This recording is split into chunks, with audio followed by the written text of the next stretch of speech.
Hello, and once again, thank you for joining me.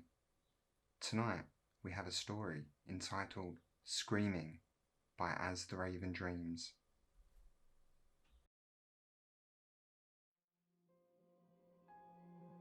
It's been 6 days, 6 long and agonizing days, and that horrible screaming has not stopped, slowed, or silenced. I have tried to ignore it. I have tried to move on with my life and move forward with the things I need to do. But it seems like the screaming just keeps going and going, no matter the time of day. It is, for a lack of a better word, unending. Let me take a step back and explain a few things. Maybe that will be for the best. I live in an apartment complex, floor 3, apartment J. I've lived here for most of my adult life, and I've managed to keep to myself and enjoy my life of solitude and independence. I prefer it that way. I prefer not having to deal with other people, mostly because the more people that you add to an equation, the more likely it is to become problematic. I've seen my neighbours a few times, and I say hi to them when they pass in the hallways, sure, but honestly, I just want to enjoy my time at home, alone, sitting in my living room, watching television and eating whatever frozen foods I have on hand. It's a simple life, one that most people would shun, but it works for me. Besides, why should I care about my neighbours? They likely won't live here very long. Most people leave after their initial 2-year lease is up. A lot of people seem to think that the property management doesn't do enough around here, or they aren't kind, or whatever BS complaints people nowadays want to throw out there about their landlords. I look at it this way. I pay my rent on time, and they leave me the hell alone. I'm handy enough to fix most of my own problems, and they know it, so it's a win-win. Like I said, I've been here for around 25 years, and I've dealt with a lot of people that I personally don't care about. But as of late, things have been getting out of hand. 6 days ago, at exactly 3 in the morning, the screaming started. Now I don't mean screaming like arguing, I mean guttural screeching, deep throat level agonising screaming. The kind of screaming that comes from someone bending your arm the wrong way until your shoulder joint snaps out of its socket. That kind of screaming. I know the exact time it started because that's when it woke me up. I was sound asleep when I heard it, clear as day. I have, of course, jumped out of bed and banged on the wall of the adjoining apartment in an attempt to get them to realise that they were being loud. Of course, they did absolutely nothing. They just kept screaming. I decided I would go over in the morning and give them a piece of my mind, and that I would try to go back to sleep. I might have dozed off once or twice for a few minutes, but nothing substantial. Every time I woke up, the screaming would still be there. The final time I woke up and decided to stay awake for the day, sometime around 6:30, I thought I heard another scream joining into the fray. After about an hour, that thought turned to certainty. As loud as they could, 2 people doing everything in their power to destroy the peace and quiet that I was used to. And it was at this point I'd had enough. I was certain that the screaming, the initial screaming, was coming from apartment I, the one directly to the left of mine. I put on enough clothing to protect myself from indecent exposure, threw on my slippers, and grabbed my doorknob to angrily yank the door open, except the door didn't move. I twisted the knob. I watched the mechanism slip out of what was holding it, but no matter how hard I pulled on the door, it was steadfast. I checked the deadbolt. It was unlocked. I slowly turned the handle and again verified that the little metal thing was retracting, but still, no movement. I could see the light seeping into my apartment through the door frame, so it wasn't like someone built a wall around my door when I wasn't paying attention or something. I thought that maybe something was wrong with the frame, maybe the wood had swelled with the weather, maybe the foundation was starting to give out and my door was bearing the brunt of the pressure. I figured that giving the door a good hard slam with my weight could break it loose, so that's what I did. I rammed it with my shoulder and nothing. It refused to budge. My slamming into it, kicking it, pounding it, none of it did a damn thing to the integrity of that door. Exhausted and in a bit of pain from repeatedly colliding with the door, I relented. It wasn't moving, and there was nothing I could do to fix that. I leaned against the door and tried to catch my breath. I decided that then would be a good time to look through the peephole to see if maybe something had happened in the hallway. I moved in and stared out into the hallway of my building and was confused. There was no door access across the hallway. There was no door where apartment L should be. The marking was still there to show where the apartment should be, but there was no door at all. It was as if they had removed the door and filled in the spot with drywall and then painted it. Obviously, this wouldn't have been possible. I would have heard them doing so and noticed the maintenance people working on it. Plus, why would they shut off an apartment like that? The more that I thought about it, the less it made sense. So, in the end, I just had to stop thinking about it. I stepped away and threw myself in my recliner and just stared out into the foggy morning. I could see the street from my apartment, but it appeared to be barren. There were no cars or people out walking. It was the emptiest I'd ever seen it personally. I couldn't make out the faces of other buildings through the fog, but I could at least see the silhouettes. Not that it mattered if I couldn't leave the apartment. I just sat there, just staring out at the fog as it rolled in and kept going. Then the fact that I had a cell phone clicked in my mind. I got up, went back to my bedroom to grab my phone. It wasn't until I attempted to turn on the screen that something occurred to me. None of my lights were on anywhere in my apartment. The fact that my phone wasn't functioning, no matter what I did, verified this for me. I had no power. My apartment had plenty of windows, so it was well lit by the morning light. But none of my lights were working. None of the outlets had power. It was as if someone had flipped the breakers to the apartment, and maybe they had. The problem with that is that the breakers in the utility closet that you could only access from the hallway, and I was stuck in my apartment. At first, I was annoyed, angry, determined to scream at someone for playing this annoying trick on me.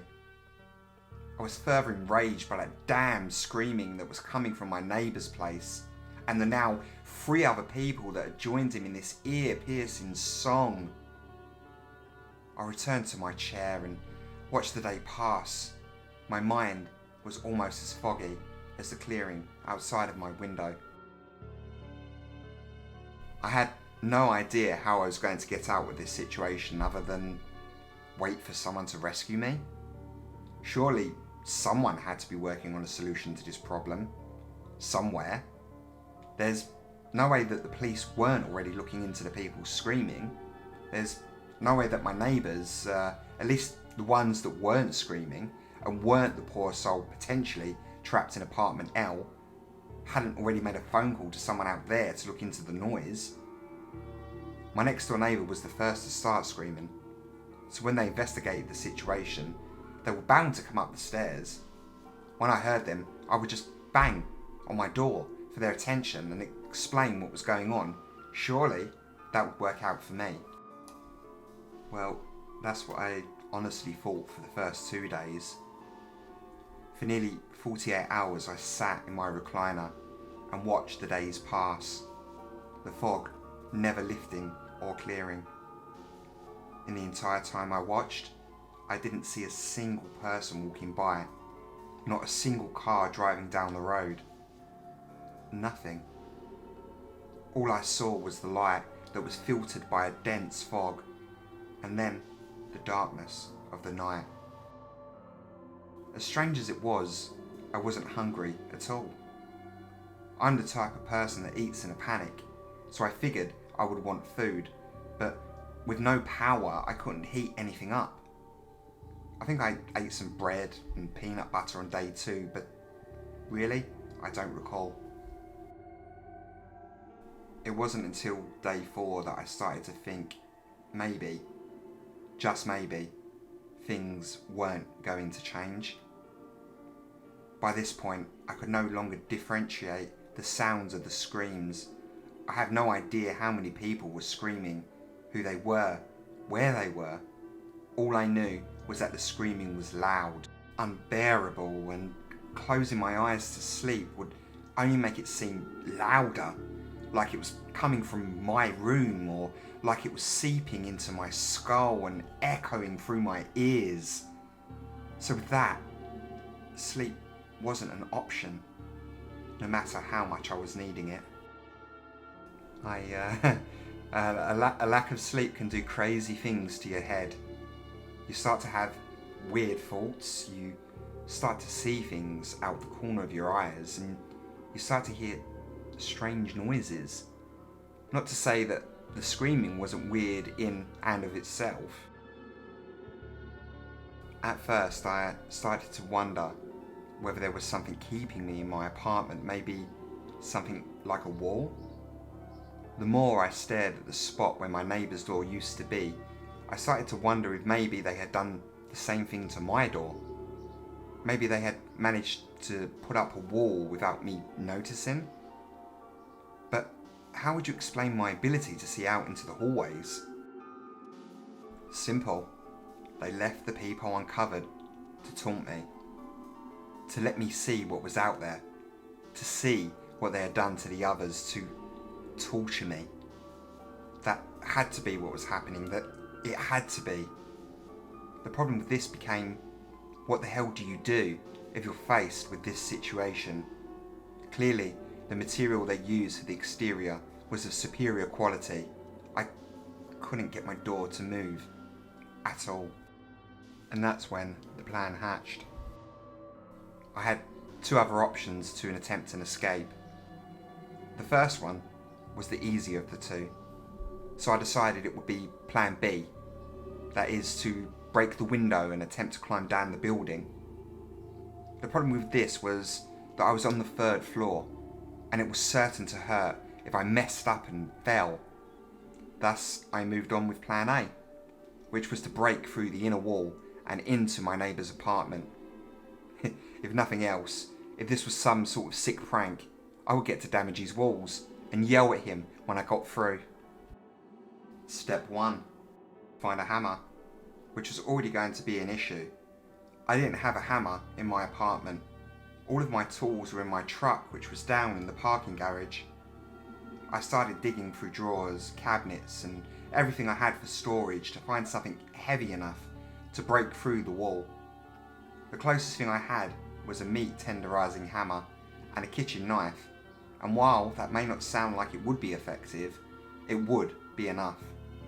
If I could damage the drywall with the tenderizer, maybe I could cut through the drywall with the knife? I went to my bedroom and started on with my plan. I smacked the wall as hard as I could. I put all of the strength I could muster into each and every single swing, only to be met with zero in the way of results. No matter how much I hit the wall, how much damage I should be causing, nothing was happening. I threw the small hammer off to the side and started trying to drive the knife into the wall, trying to cut it, scratch it, or do anything that I could to damage it. But again, nothing happened. No matter what I did, I couldn't damage the wall. I tried this process on every wall of my apartment and the results never changed. The walls were seemingly impervious to damage. I shook this off and moved forward with plan B, breaking a window. At this point, I didn't care if I broke my arm or whatever. I would jump out if I had to. I returned to my living room and to the large bay window that loomed over my street. I took the meat tenderizing hammer and I started beating on the window. No matter how many times I hit it, no matter how much it should have been shattering, it didn't. I grabbed my lamp and I threw it at the window. The glass lamp shattered. The window didn't.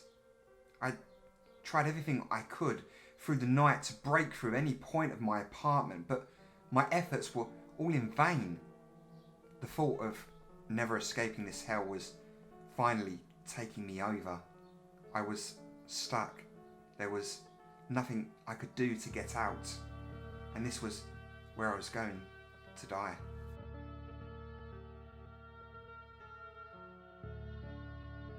I sat in my recliner again, just staring at the night as it started to give way to the morning. The fog that had seemingly haunted the grounds for the last few days was even more dense than it had been. I couldn't make out the silhouettes of the buildings anymore.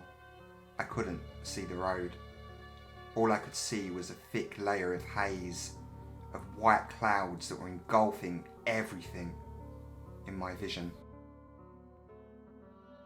As I sat there and watched the night shift to morning, only by the fact that it was slightly brighter outside, I started to see something. At first, I wasn't sure what it was, and I thought maybe these past 6 days had been enough to drive me to the edge. But it started to become more clear the harder I looked. I stood up and walked over to the window, stepping over pieces of the lamp and other detritus, and stopping with my face right against the glass.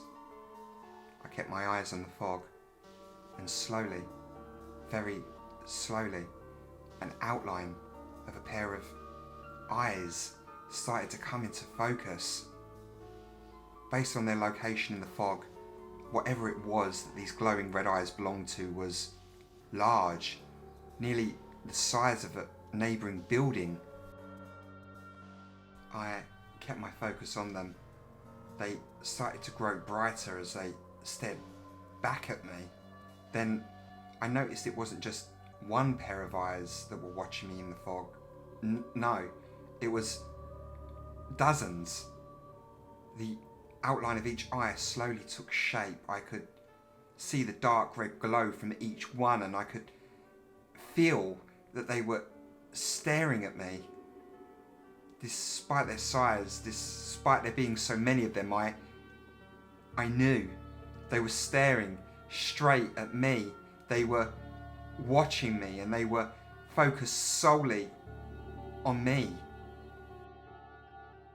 As the seconds ticked away, the fog felt like it was starting to dissolve. At least enough for me to see what creature it was that I was having a staring contest with.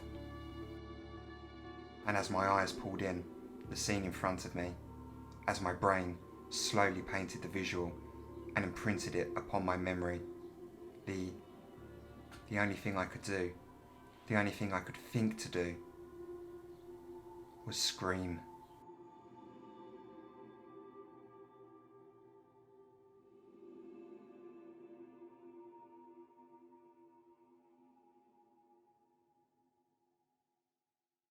Once again, that was Screaming by AsTheRavenDreams. It's definitely got to be one of my personal favourite stories that he wrote. It's just everything about it, the atmosphere that it paints, the foreboding, the general feeling of helplessness that the story portrays. It's definitely one of my favourites, and it's been an absolute honour having the permission to narrate it. Raven has always been incredibly supportive of my work, so this was kind of a thank you to him for all the support that he's shown, and yeah, I just hope that he likes it and you guys like it, and if you do, please do leave a comment, like, and maybe consider subscribing. But until the next video, remember, there is more than shadow beyond the light.